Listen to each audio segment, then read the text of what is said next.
au moment du déclenchement de la guerre, on l'a rappelé, la conscription est devenue obligatoire seulement à partir de 1913. Avant, les Guadeloupéens n'avaient pas la possibilité d'être incorporés dans l'armée. Il a fallu le combat de parlementaires guadeloupéens martiniquais.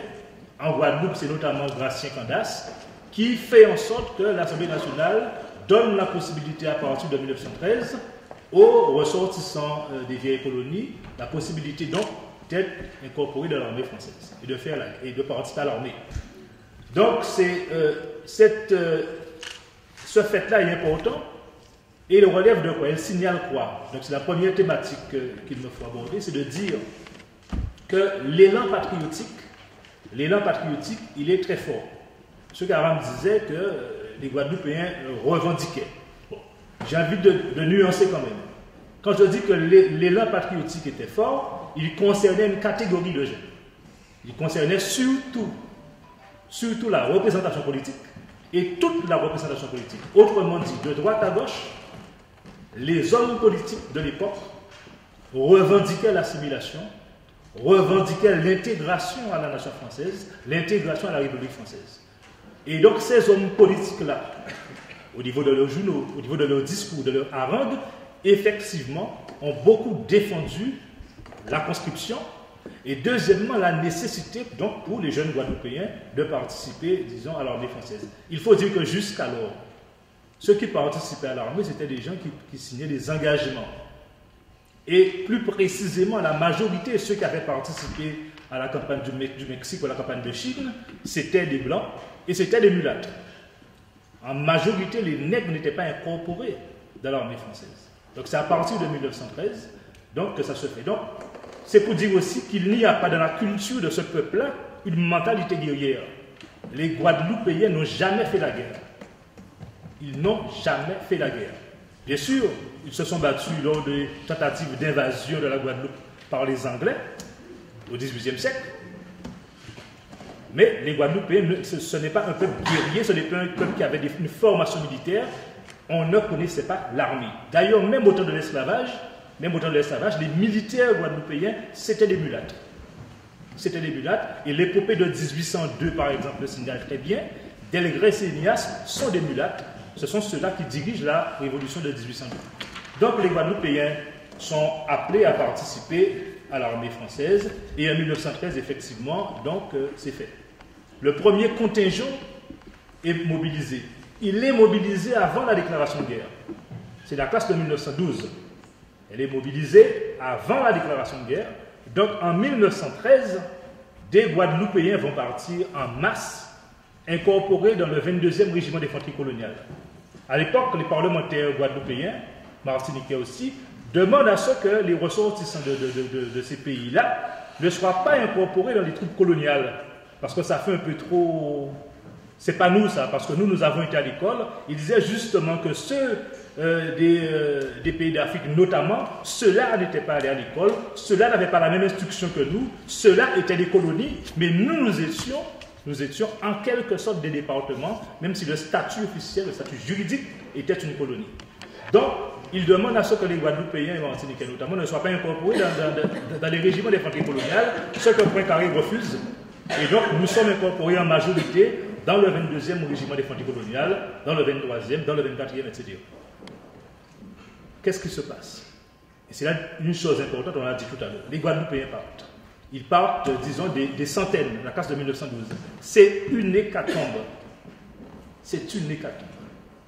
Autrement dit, la grande majorité d'entre eux sont rapatriés. Ils ne peuvent pas supporter le froid. Ils meurent. Et ils meurent au point que le 22e régiment d'infanterie coloniale fait l'acquisition d'une concession à Marseille pour enterrer les soldats créoles qui meurent. Donc c'est une hécatombe. Et la presse française rigole d'ailleurs. La presse française se gosse de ces braves noirs qu'on présentait comme des gens courageux et puis qui ne peuvent pas supporter le froid. Et les parlementaires guadeloupéens, justement, interviennent à l'Assemblée pour pouvoir dénoncer ça. La guerre éclate en août et effectivement, il y a, on le disait, des manifestations pour accompagner le départ des compatriotes donc, qui sont recrutés. Ils sont recrutés comment? Le recensement est fait, le recensement est général, on passe en conseil de révision, le conseil de révision décide si on est bon pour le service armé, si on est réformé, etc. Ou alors si on est bon absent, parce qu'il y a également beaucoup de gens qui sont à l'extérieur. Ce n'est pas l'euphorie au départ. Ce n'est pas l'euphorie. Il y a certes des manifestations organisées par le gouvernement en place, par le gouverneur, par l'administration coloniale, supportées également par des élus et par leurs mutuelles, par leurs coopératives, par leurs sociétés, les diverses sociétés mutualistes qui existent, mais on ne peut pas dire réellement qu'il y a un mouvement pour ça. Les Guadeloupéens suivent, la loi a été votée, ils vont participer.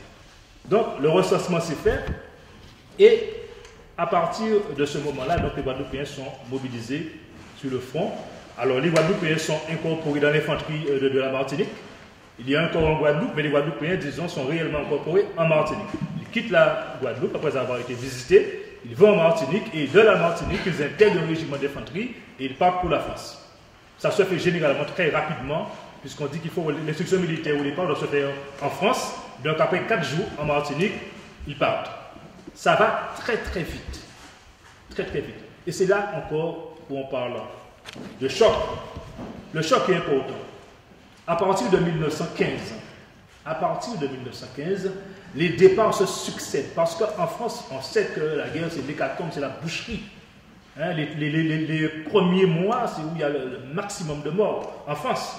Bon, les Guadeloupéens, des Antillais qui sont en France déjà, ceux de 1912 qui n'ont pas été réformés, mais également des étudiants, commencent déjà à mourir. À la marque, en septembre, il y a les premiers soldats antillais qui tombent sur le front, ceux qui ont été incorporés ici. Et donc, ceux qui partent en 1915, c'est là où il y a le grand mouvement, parce qu'on demande à recruter l'ensemble des classes mobilisables, c'est-à-dire entre 18 et 45 ans. L'ensemble des classes sont recensées. On mobilise les instituteurs pour que les instituteurs recensent tout le monde. Et puis, ce sera des départs successifs. Je prends quelques cas.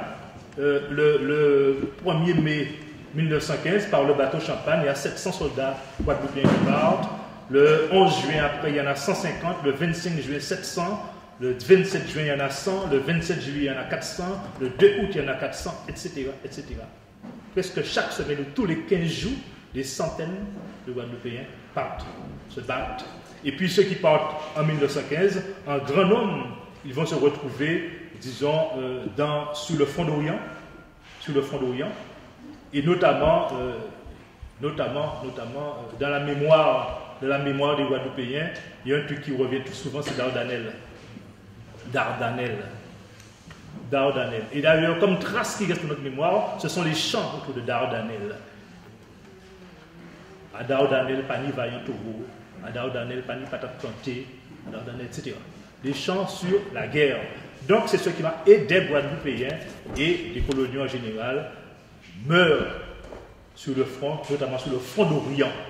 C'est une hécatombe aussi. Et là, bon, nous avons, disons, à la limite, j'ai presque le nom de ceux qui sont morts à Dardanelles, de tous ces Guadeloupéens qui sont tombés à Dardanelles, ceux qui meurent également dans les tranchées, aussi ceux qui sont sur le front de l'Ouest et qui meurent dans les tranchées.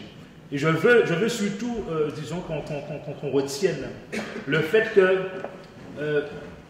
essayons d'imaginer dans cette petite Guadeloupe un jeune qui habite une section de la campagne.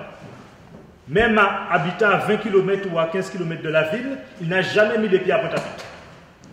Il ne connaît pas Pointe-à-Pitre, parce qu'il n'est pas allé au lycée. Il a pu aller à Pointe-à-Pitre si sa mère était vendeuse sur le marché, donc il allait vendre il se retrouve très rapidement dans la marne, avec de la neige à hauteur des reins. Okay? C'est une folie. Et effectivement, plusieurs deviennent fous, enfermés en asile et décèdent également en asile. Donc, c'est le froid, c'est bien sûr beaucoup de courage, beaucoup de Guadeloupéens vont mourir au champ d'honneur, comme on dit, ils seront décorés. Mais en Guadeloupe aussi, c'est atroce. Parce que les premiers estropiés reviennent, ceux qui sont réformés. Ils reviennent à partir de 1915 déjà. Ils reviennent. Il y en a qui sont partis et qui, à peine arrivés sur le front, ont été blessés et 2 mois après, ils sont déjà là de retour au pays. Et donc après, il est très difficile de vouloir envie de partir. On ne veut plus partir. Et on constate quoi?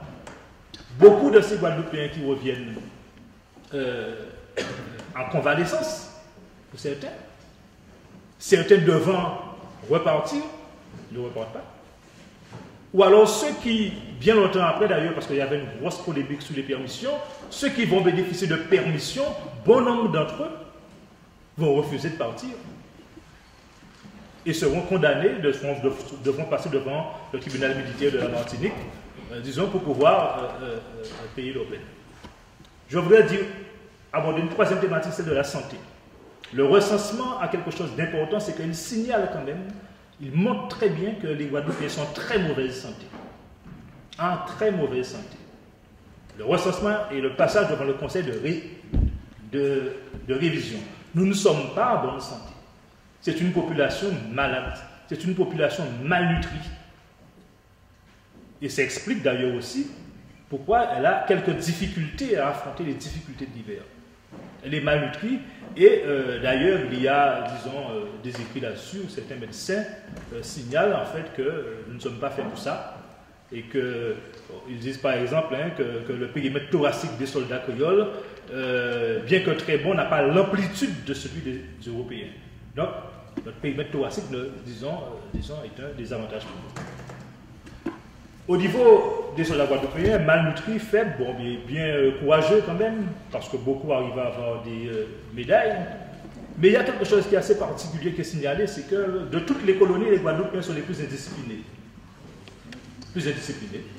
Alors, il est signalé d'ailleurs, il y a un instructeur qui le dit, que les Guadeloupéens, bon, ils ignorent totalement les choses militaires et méconnaissent les intérêts de la France.